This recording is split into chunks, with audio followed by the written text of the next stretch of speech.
Hello friends, quick learn tutorial series में एक बार फिर आपका स्वागत है। इस वीडियो में मैं आपके साथ शेयर करूंगी ऑसिलेटर्स के एमसीक्यू क्वेश्चन। ये ऑसिलेटर एमसीक्यू का पार्ट 2 वीडियो है।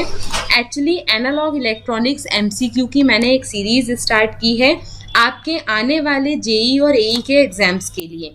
जैसा कि आप जानते हो कि 28 मार्च को यूपीपीसीएल जेई का एग्ज़ाम है, तो उसमें इस टाइप के जो क्वेश्चन आज मैं आपके साथ डिस्कस करने वाली हूँ वो क्वेश्चंस और उस टाइप के क्वेश्चंस जो है वो बहुत पूछे जाते हैं।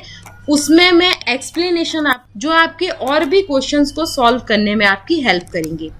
इसके पहले वाला जो वीडियो है यानी ऑसिलेटर एमसीक्यू का पार्ट 1 वीडियो जो है, उसमें मैंने ऑसिलेटर का पूरा बेसिक कंसेप्ट आपको अच्छे से एक्सप्लेन किया है। उसके अलावा टाइप ऑफ ऑसिलेटर्स कितने होते हैं, किनकी क्या फ्रीक्वेंसी रेंज होती है, सारे टेबुलर फॉर्म में मैंने सब कुछ बताया है। तो वो वीडियो आप ज़रूर देखिएगा, वो भी आपकी बहुत हेल्प करेगा। तो आपका चाहे यूपीपीसीएल जेई का एग्ज़ाम हो, चाहे आपके एनएचपीसी का एग्ज़ाम हो, चाहे डीएमआरसी का, जितने भी जेई और एई के एग्ज़ाम हैं उनमें इस टाइप के क्वेश्चंस पूछे जाते हैं। तो आइए फटाफट से वीडियो स्टार्ट करते हैं। जैसा कि मैंने आपको बताया कि पार्ट 1 वीडियो ऑलरेडी मैं अपलोड कर चुकी हूँ, तो वहाँ पे मैंने फर्स्ट 10 क्वेश्चंस एक्सप्लेनेशन के साथ, बेसिक कंसेप्ट के साथ अच्छे से एक्सप्लेन किए हैं, तो वो वीडियो आप ज़रूर देखिएगा। यहाँ पे हम 11 नंबर क्वेश्चन से स्टार्ट करेंगे। Colpitts oscillator is also called as, Colpitts oscillator को हम और किस नाम से जानते हैं? तो कॉलपिट ऑसिलेटर को हम टैंक सर्किट ऑसिलेटर भी कहते हैं, एलसी ऑसिलेटर भी कहते हैं, रिजोनेंट सर्किट ऑसिलेटर भी कहते हैं। तो ऑल ऑफ द एबव इसका करेक्ट आंसर है। आपने देखा होगा कि जो कॉलपिट ऑसिलेटर होते हैं वो बेसिकली एक एलसी टैंक सर्किट ऑसिलेटर होते हैं। देखिए डी इसका करेक्ट आंसर है। कॉलपिट oscillator is one of the type of LC oscillator which consist of A resonant tank circuit. कॉलपिट oscillator basically एक एलसी ऑसिलेटर होते हैं जो एक रिजोनेंट टैंक सर्किट रखते हैं, इसीलिए हम इसको LC oscillator, tank circuit oscillator, resonant circuit oscillator भी कहते हैं। टैंक सर्किट ऑसिलेटर में बेसिकली 2 कैपेसिटर लगे होते हैं और उसके साथ पैरेलल में एक इंडक्टर लगा होता है। यहाँ पे देखिए पूरा सर्किट डायग्राम के साथ मैं आपको एक्सप्लेन कर रही हूँ कि जैसा कि मैंने आपको बताया कि ये हमारे कॉलपिट ऑसिलेटर का टैंक सर्किट है। इसमें 2 कैपेसिटर लगे होते हैं सीरीज में और यहाँ पे पैरेलल में एक इंडक्टर लगा होता है। दोनों कैपेसिटर के बीच में हम फीडबैक पार्ट प्रोवाइड करने के लिए सेंटर टेपिंग कर देते हैं। और कॉलपिट ऑसिलेटर का बेसिकली यूज किया जाता है जनरेट करने के लिए sinusoidal output signal with very high frequency, यानी हाई फ्रीक्वेंसी के साइनोसॉइडल आउटपुट सिग्नल को हम जनरेट करते हैं कॉलपिट ऑसिलेटर की हेल्प से। नेक्स्ट क्वेश्चन है, what is the frequency range of phase shift oscillator? Phase shift oscillator की फ्रीक्वेंसी रेंज क्या होती है? तो जो फेज शिफ्ट ऑसिलेटर होते हैं उनकी फ्रीक्वेंसी रेंज होती है 1 हर्ट्ज से 10 मेगाहर्ट्ज तक। बी इसका करेक्ट आंसर है।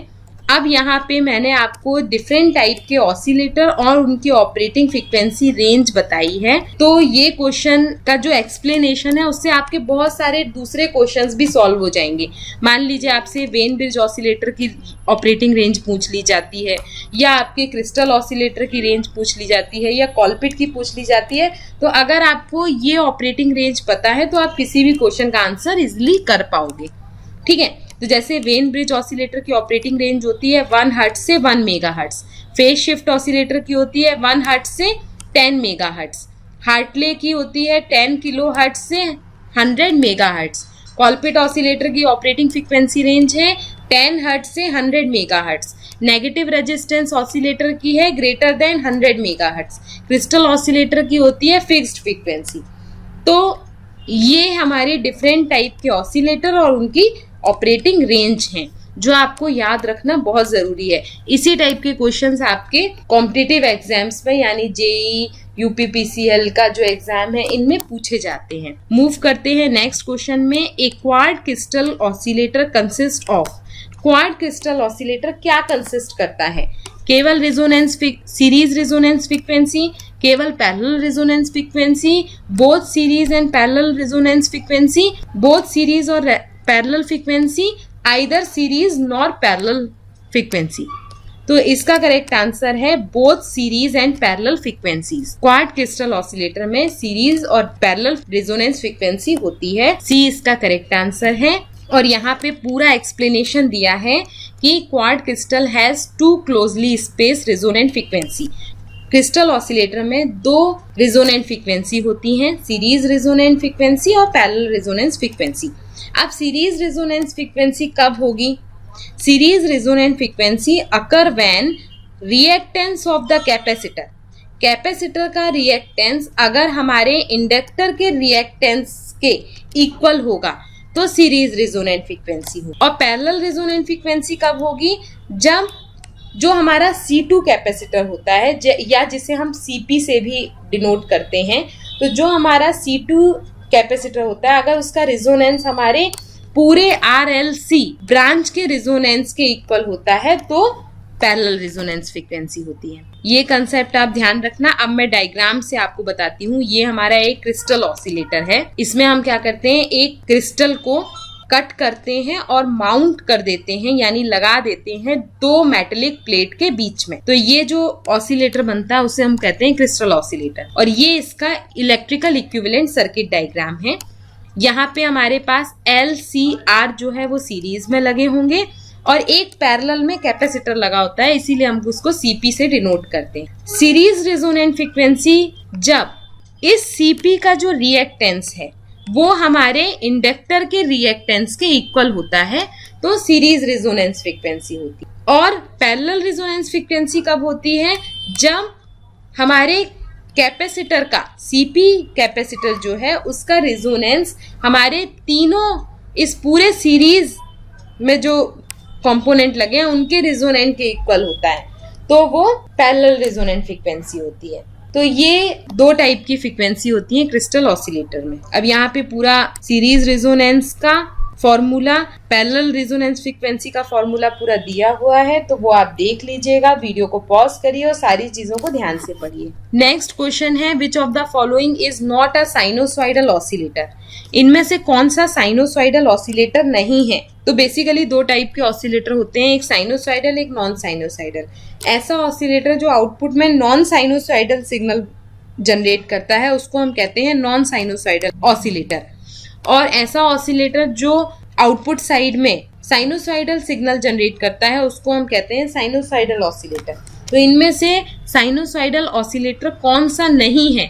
तो रिलैक्सेशन ऑसिलेटर जो होता है वो एक नॉन साइनोसॉइडल ऑसिलेटर है। ये बेसिकली जनरेट करता है स्क्वायर वेव, ट्रायंगुलर वेव और पल्स वेव फॉर्म। तो यहाँ पे देखिए C करेक्ट आंसर है। Relaxation oscillator is basically a non-sinusoidal oscillator which is used to generate square wave, triangular wave और pulse waveform। बाकी जितने rest of the oscillators हैं वो हमारे साइनोसॉइडल ऑसिलेटर की कैटेगरी में आते हैं, यानी वो साइनोसॉइडल आउटपुट सिग्नल जनरेट करते हैं। नेक्स्ट क्वेश्चन है, voltage control oscillators are used commonly in? Voltage control oscillator commonly कहाँ यूज किए जाते हैं? तो voltage control oscillator basically pulse modulator में, फ्रीक्वेंसी मॉड्यूलेटर में और फेज लॉक लूप में यूज किए जाते हैं, यानी ऑल ऑफ द अबव इसका करेक्ट आंसर है। तो यहाँ पे देखिए डी इसका करेक्ट आंसर है और इसका एक्सप्लेनेशन है। जो वोल्टेज कंट्रोल ऑसिलेटर होते हैं उनका हम मोस्ट कॉमनली यूज करते हैं इलेक्ट्रॉनिक जैमिंग इक्विपमेंट में, फंक्शन जनरेटर्स में और डिफरेंट टाइप के सर्किट्स में जहाँ पे हमें नॉइस प्रोड्यूस करनी होती है। उसके अलावा मॉड्यूलेटर में यूज करते हैं, फेस लॉक लूप में यूज करते हैं। तो ये सारे सर्किट्स होते हैं जहाँ पे हम वोल्टेज कंट्रोल ऑसिलेटर का यूज करते हैं। नेक्स्ट क्वेश्चन है, one of the following is the primary function of an oscillator? Oscillator का प्राइमरी फंक्शन क्या होता है? तो ऑसिलेटर का प्राइमरी फंक्शन होता है एक सस्टेन ऑसिलेशन प्रोड्यूस करना। तो यहाँ पे देखिए सी इसका करेक्ट आंसर है। प्राइमरी फंक्शन होता है ऑसिलेटर का जनरेट करना sustain oscillation at a constant amplitude and specific frequency. Specific frequency वाले और कांस्टेंट एम्पलीट्यूड वाले सस्टेन ऑसिलेशन जनरेट करना हमारे ऑसिलेटर का प्राइमरी फंक्शन होता है। ठीक है, तो सी इसका करेक्ट आंसर है। तो यहाँ पे देखिए एक्सप्लेनेशन दिया है, the oscillating nature of the circuit make it as a oscillator. Oscillator basically क्या होते हैं? ऐसे सर्किट जो ऑसिलेशन प्रोड्यूस करते हैं उनको हम कहते हैं ऑसिलेटर।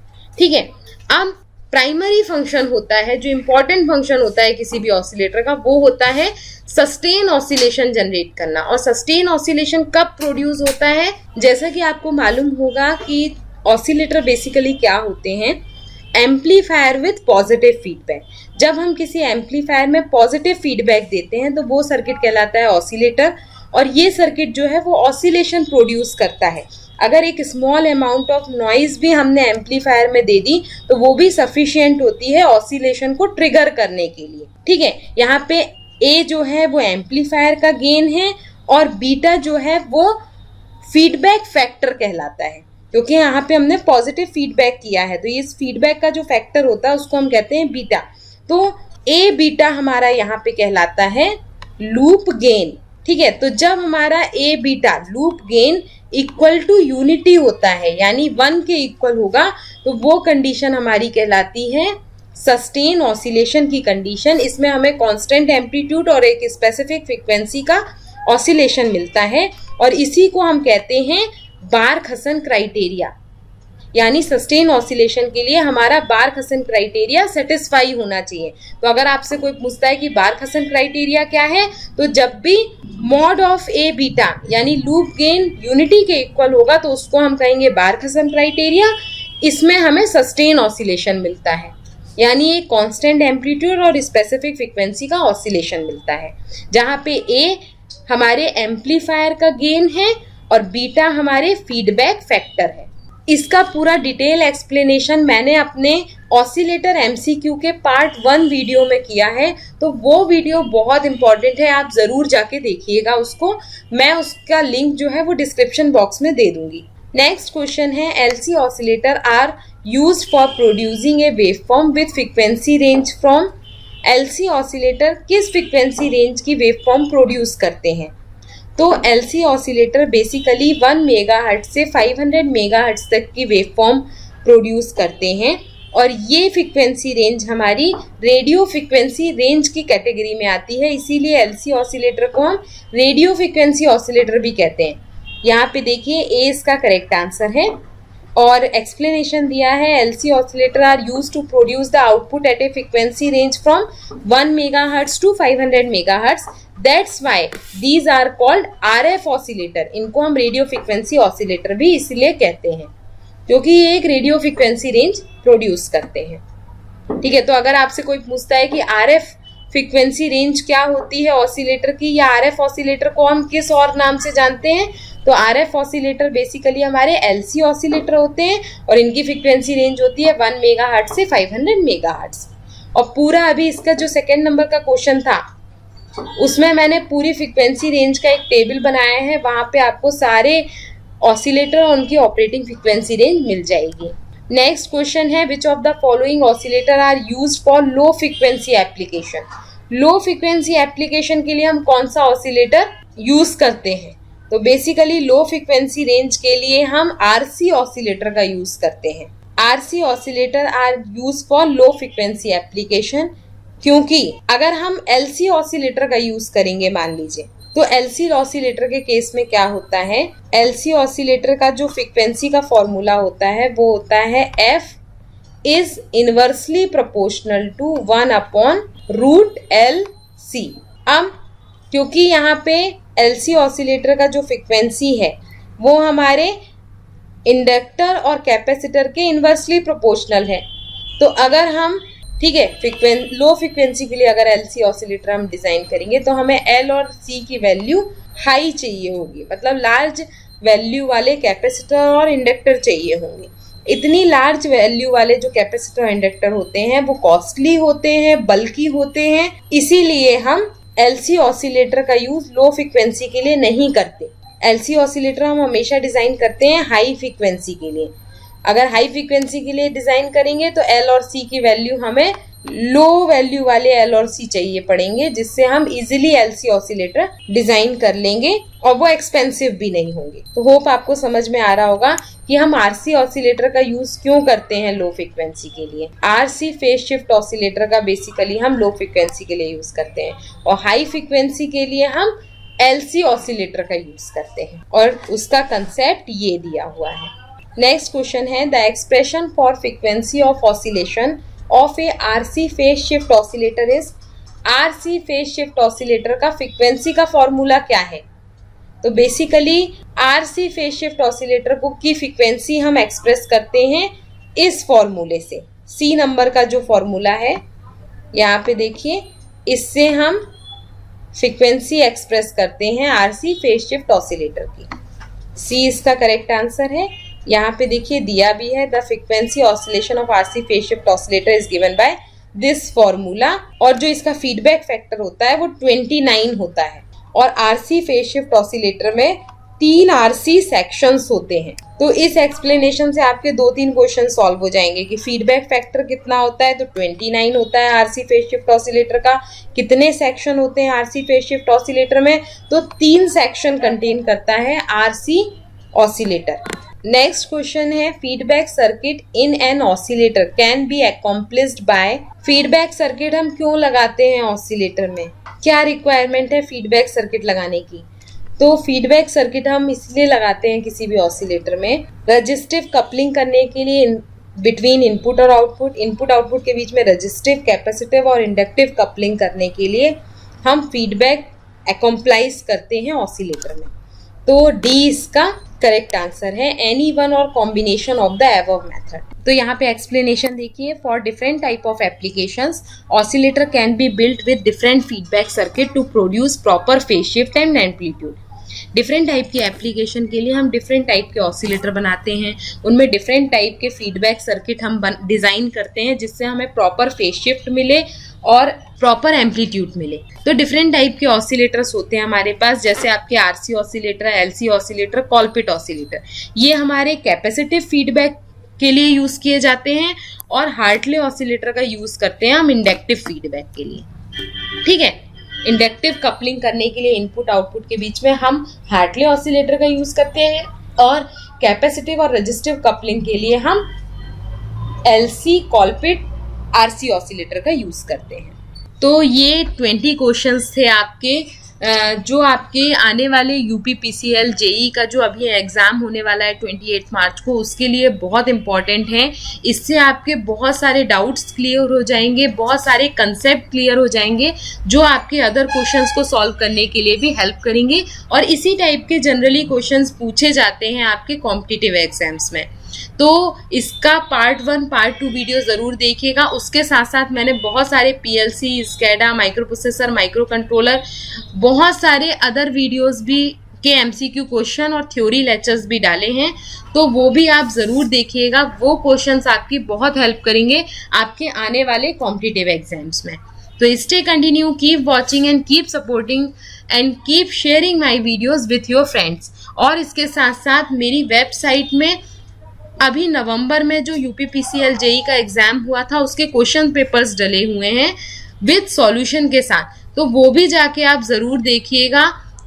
आपको एक आइडिया लगेगा कि किस टाइप के क्वेश्चंस आपसे पूछे जा सकते हैं।